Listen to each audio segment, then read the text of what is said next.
why did it end up stopping at 10? Because I went to school one day and I told, I was cutting up real bad.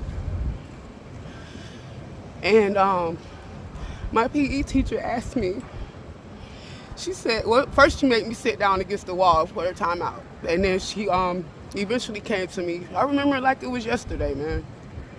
She eventually came to me and she said, why you keep acting out? And I said, what's up, YouTube? It's summertime and things are heating up in Atlanta. Make sure you go cop the merch at AtlantaStreetInterviews.com. Now back to the content. What's up, YouTube? Atlanta Street Interviews out here with another one. So we got a young lady with us today. How you doing today, miss? I'm wonderful. How are you? I'm doing great. Thank you for asking. Thank you for asking. So are you homeless? No. Okay, what's your situation? The situation is, I had got my daughter back about a year ago, and she was a little, rebellious and stubborn. She's 15 years old, and pretty much she's taken me through a lot. Right now, she's currently in defense custody. I am in the process of trying to get her back, and it's been a struggle, but I'm maintaining. Going to church every Sunday, just trying to keep my head above waters, I'm not going to lose faith because I know that where there's a will, there is a way, and, but... How long has the situation been going on? About 2 months now. 2 months? So she's been in defense custody for about 2 months? Yes. Okay. So what was it that caused her to have to go to defense custody in the first place? Okay, originally she stole someone's iPhone, a friend of mine, an ex-friend of mine's iPhone, and was very dishonest about it. Within a week's of time, I found her, actually caught her with the phone, and she tried to get disrespectful verbally, and it led to me calling the police, and then Did y'all get into a physical altercation? No. No? Okay. No. It led to her going to the ER because she threatened to kill herself, and she said that she didn't want to stay with me, so that's how she ended up in foster care. Wow. Yeah. Okay. Do you have any other kids? I have a son. A son? How old? He's 17. 17. And how old are you, by the way? I'm 37. 37. Okay. You're never supposed to ask a woman her age. I always ask a woman her age, all right? It's okay. I break all the rules. Okay. Okay, so 37. 2 kids, same dad or different dads? Different dads. Different dads. Because I was going to ask, where is the dad involved? Is there any masculine structure? Well, my son's father is involved in his life. However, my daughter's father, he's a good distance away, so in a different state? Yeah, he's in South Carolina, but he does talk via phone to her. Right, but when's the last time? Enough. When's the last time you physically saw her? It's been a while, and that's a big problem. That plays a big part in her life because every girl needs their father, just like they need their mom. Yeah, I mean, especially around these crucial ages, right? Even if you missed a little bit when they were younger or whatever, but you get to that middle school age and above, it really becomes important because that's where most people kind of fall off. Right, you're right. All right, so I'm going to ask some tougher questions, right? Mm-hmm. Was there anything going on in the household that would have led to this behavior? At the time, I had a drug addiction. Am I still using? No. Okay, how long has it been since you have I have been clean approximately 4 months. Okay, congratulations. Thank you. It's hard, but I'm maintaining, going to church like I said, and I'm assuming we're talking about crack? Hell no. It wasn't no different. Cocaine. Okay. Yeah, I mean, it's no a lot about to say a lot of people, almost everybody makes sure that they differentiate between the two.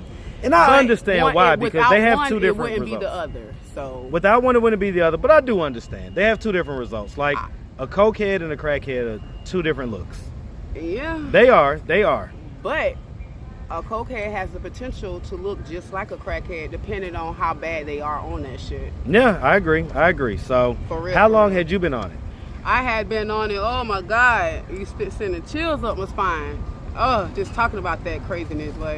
I had been on it, my daughter is 15 now, so probably 14 years straight. 14 years? Started when I was 24. What made you start, smoking cocaine at 24? As usual, a guy influenced me, and It was. What did the guy do or say? Actually, I was curious, to be honest. Because I was just smoking my little mid. That was before, the actual the Zazas came out. Yeah, so I was just smoking my little weed, my little mid. I was straight with that. But hell, he used to always come. He was my boyfriend. And he used to always come in the house with a bag. And I'm like, why you always doing that? What is that? Why, like that or whatever? And he was like, you didn't know what it was? Hell no. No. All right, so I was a good girl. Like, at one point in time, I was the only girl in the crew that didn't do nothing. I ain't smoked, didn't drink, didn't do nothing. Everybody else did everything. So no, I did not know. I was never. How did the good girl become? So okay, so you didn't. All right, let's figure this out. Let's just start from the beginning. Where you from? I'm originally from Aiken, South Carolina. Okay, man. Shout out Aiken, man. Yes. Shout out that Aiken South Cac. Yes. All right, shout out USC. Shout out Just shout out everything. Shout out all things South Cac, man. All right, and so growing up in Aiken, did you have both mom and dad in the household? I did not. My dad was there because I was with his mom. My grandmother, she adopted me when I was 3 months old. So I left my birth mom at 3 months, went to foster care. My grandma adopted me at 3 months, and then from 5 years old to 10 years old, my grandmother's husband was raping me. 5, 6, 7 molestation, and 8, 9, and 10 I was being penetrated. So when they did whoa. I'm honestly very glad that you could just come out with that like that, but I mean, I you gotta asked take me a what's pause. the story. Yeah, no. And these stories normally come out on my videos, but the fluidity with which you just ran it down. I'm healed. I can just talk about it. Right, and I'm just still like in shock. Like I'm kind of like, I gotta catch up to you. Expecting that. Well, I wasn't expecting it to just roll out. Like I didn't know if it was gonna be a part of your story or not, but yeah, that's okay. So hold on. Wow. First of all, sorry to hear about that. I know you. And so Grandpa was just doing the touching at first. What do you think made it escalate to him penetrating you? I don't know. Like, why wasn't he just satisfied doing what he was already doing? Like, what did? I don't know, because I didn't even know what it was he was doing to me. Wow. Honestly, I know now.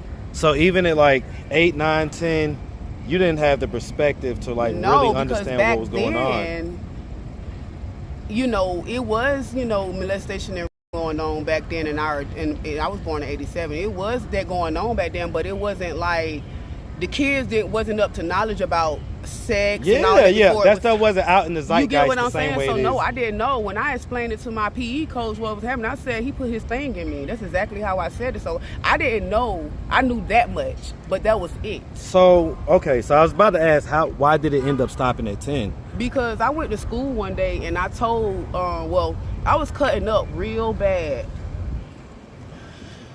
and my PE teacher asked me. She said, well, first she made me sit down against the wall for her timeout. And then she eventually came to me. I remember it like it was yesterday, man. She eventually came to me and she said, why you keep acting out? And I said, nothing at first. I was just quiet. And then I told her, I said, my grandma keep beating me. That's what I said. And I had marks and stuff on me. I had the marks and bruises, so once she saw that, then she was like, well, is there anything else that I need to know about that's going on at home? And I said, yes. I said, my granddaddy keep putting his thing in me. He keep touching me. I never went back home on the school bus. They kept me at the school, and it's called DSS there. And, it's DFATS here. So DFATS took and the police officer transported me home, took me, my sister, well, of course they questioned my grandmother, took me, my sister, and my brother Chris, and placed us in foster care. And he never went to jail because she made me get on the witness stand and tell them that I was lying on him. Now, kids had showed proof that I had been raped multiple times, but they had no DNA to physically charge him, so he walked up until the day he died. And so that's just all to it, What effect do you think that had on you? All types of effects, man. A man can't come at me crazy sexually. You can't say nothing sexual to me without me being offended. I don't even care. Even if I like you, like really like you, you just can't do that. Do not touch me while I'm sleeping, because that's what he used to do. Ooh, you know, what up, boy? Like, seriously, like, you know, I was real protective over my daughter to the point where, and it ain't that I didn't trust my old man. It's that my mind, my mental ain't right because of what I went through. And, you know, my grandmother didn't do nothing about it. She didn't do shit. Nothing. Is she still living? No. How did that make you feel? Like a nobody. Honestly, I struggle with it still, but for the most part, I'm good. I'll say this: you can definitely talk about it, right? But even in the initial interaction, when I just pulled up on my scooter and just like walked up, like, and I'm very respectful and everything else. What was your initial reaction? Man, that nigga look like 12, boy. I don't even play. They come in all shapes. I ain't playing, boy. I don't even play the radio. I thought I was 12. Hell yeah, all these court cases I got on my head. I just left the courthouse too. This nigga could jump out the line scooter. I ain't know what to think, but I was about to haul ass. Like, man, like, how you gonna haul ass with your heels out? These heels, they were gonna be out. Slipping off. It was gonna be over with. Somebody was gonna get these. Now I don't look fast like I was gonna catch you. I was gonna catch you now. Nah, I'm gonna get you. You on that mother, you gonna get me on that mother. I ain't got no win with that one. No, I was gonna get you on foot. What you talking about? Oh, you definitely gonna get me on foot because I really can't run. Oh wow. Okay. Yeah, I almost lost my leg. That's a whole. You just want it all, don't you? We could break it down into different parts. You know what I'm saying? Like wheelchair 2 years, running from the Cal County, jumped off a 4-story balcony. Wait. Okay, slow down. Say that again. I jumped from a 4-story balcony off on Memorial Drive when I was 21 years old, and I broke both of my ankles at the same time. And I was in a wheelchair for almost 2 years. I had to teach myself how to walk again because I had no insurance to go through the physical therapy that I was asked to do. The doctor was going to amputate my left leg, but he ended up doing 2 surgeries only because I begged him to not be lazy, really, pretty much. Dude, save my leg. Why were you jumping? Why were you jumping? Man, I was from young. A 4-story Y'all know floor? that saying, young when you young and dumb. I was young and dumb, high as hell. Done smoked some weed with the boys, cause I was a tomboy, still a tomboy. Done smoked some weed with the boys in the apartment. They mama had just got put out on. They just got put out of the damn apartment. We still smoking in the damn apartment. I ain't give a fuck. I was young and dumb. I had just had a baby. I'm ready to smoke. We all went out the balcony, boy. Well, I'm saying, I couldn't move no more. So you're saying that the police or somebody had came, or they were like 8 deep standing up in my face. Bodies just lined up. Well, it looked like you learned your lesson. And they walked off. The paramedics pulled up. They ain't get my name, nothing. It wasn't even for me. I was just in the wrong place at the wrong time. For real, for real. What do you have to say to young women who are out there that, you know, hang around these type of guys, right? Want to be one of the boys, want to be down, that type of stuff, and make these type of stupid decisions. I was homeless out there, so I had no choice to be out there. I ain't had nowhere to go. But okay, so, to these young women, you don't need to fit in with nobody, okay? And you don't need a man for nothing, okay? Whatever you want and want to do, you can do it on your own. You got to stay prayed up. If you don't pray, start praying. Put God ahead of your life. And you just do what you got to do. Like, if you got a high school diploma, go to college. So I'm gonna let that stand. But men and women definitely do need each other. Men need women, women need men. But no. What you're doing is projecting your toxic experiences onto everybody else. Now I understand why. No, that's not but true. I'm gonna correct it as well. That's your personal opinion. Okay, go ahead. Tell me why I'm wrong. You wrong. Tell me why. We all need somebody. No, not somebody. Men need women. Women need men. We literally wouldn't be here without it. I was just finna say, if it wasn't for us, y'all men wouldn't even be here. We got to give the birth. It's both. I don't know, clapping. Like, see, that's that simp mentality. That's that simp mentality that black men have been raised in. We've been raised in this mother is God type of mentality. It's like, no, both men and women are needed for different reasons. We're different, but we're both needed. And there is no one is more than the other or this and that and the third. No. Yeah, but you know, both. there's women out there. Okay, calm down. I will not calm down. All right, no, I'm just look. I don't want to trigger you, okay? I don't want to trigger you. All right, but you ain't gonna do nothing to me with them bad I'm ankles. not gonna do shit to you because I don't got messing time. with I you. want my freedom. I'm gonna just go pray. I know that's right.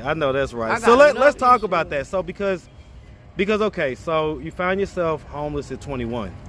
I was homeless before 21 for your information. Okay, so yeah, because like what happened after the situation happened with the case and everything else, like how old were you when that case was wrapped up? What case? With your grandpa. I don't damn know. Oh, shit, shoot. About, it didn't last long, man. It didn't last long. So about 10 or 11, 12, something like that? Yeah, they closed that case kind of fast because they didn't have no evidence. They didn't have no proof. When I told, she had them baby me up. Okay, and so as far as... They told her I was sterile, though. They told her I wasn't going to be able to have kids. And I lost my first two babies. Yeah, I can't have kids right now. God blessed me with the two that I have, I thank him. But my son came 2 pounds. My womb won't hold my babies long. My daughter was 37 weeks, but only came 4 pounds. They don't have room to grow in there because I was messed with. Like, I didn't have room to properly develop. Yeah. So. Ooh, okay. Were you basically in defects custody for the rest of your childhood? Yeah, I was in defects custody until I was 18. I signed myself out when I was 18, and then I moved here to Atlanta. I've been here for every bit of 20 years or more. What made you move here? My family. I got family here. My dad's family is here. My aunt Denise. Okay. I came down here and stayed with her. What happened? One day she threw she swears she don't remember it. But one day she threw a dang on roll of duct tape at me and cut me right here on my forehead. When she did that, I got the fuck on. I ain't never looked back. Been homeless. I was homeless ever since. I was homeless up until 4 years ago. What happened 4 years ago that caused you not to become homeless? That same man that you said we need, I've been with him ever since. So then I'm right. I mean, It essentially. was in the pudding, like writing on the wall. There you go. There you go. We could all talk our ish, right? but the proof is in the pudding, boy. Like I tell you what. On the wall. Okay. So because that's who you're with now. Yes. Okay. Oh my God. And so right now you're just like kind of hanging out or like. No, I'm waiting. I done missed my ride call. You say what? What'd you just say? No, you can't take me. You on the school. I done missed my ride. They called it 11:52. What time is it now? 12:09. So almost like kind of when we started. We've been going about 17 minutes now. Yeah. Okay, so shortly after we started, my boy Jay might give you a ride. No. No? Why? Because I don't want to get in the car with him. I don't know him. Okay, well he's a cool dude. And I don't care about that. All right. Cool dude. He's doing money too. He gives like $50 for Yeah, for I health can't insurance do that. My insurance way better than his. Trust me. You just got a little attitude. Stop! Don't do it. You already got that shit in my face, man. You just got a little attitude. Nah, it's all love. It's a lovable attitude. You mean? I mean, I am the furthest person from mean. What you call it? Oh, I tell you what, it is a lovable attitude. I'll say that. Who? And you have a lovable attitude, and it's one that is illuminated by your story, right? I think that anybody could love you through a story like that because you understand that you have triggers, you have trauma, and that needs to be factored into whatever interactions occur with you.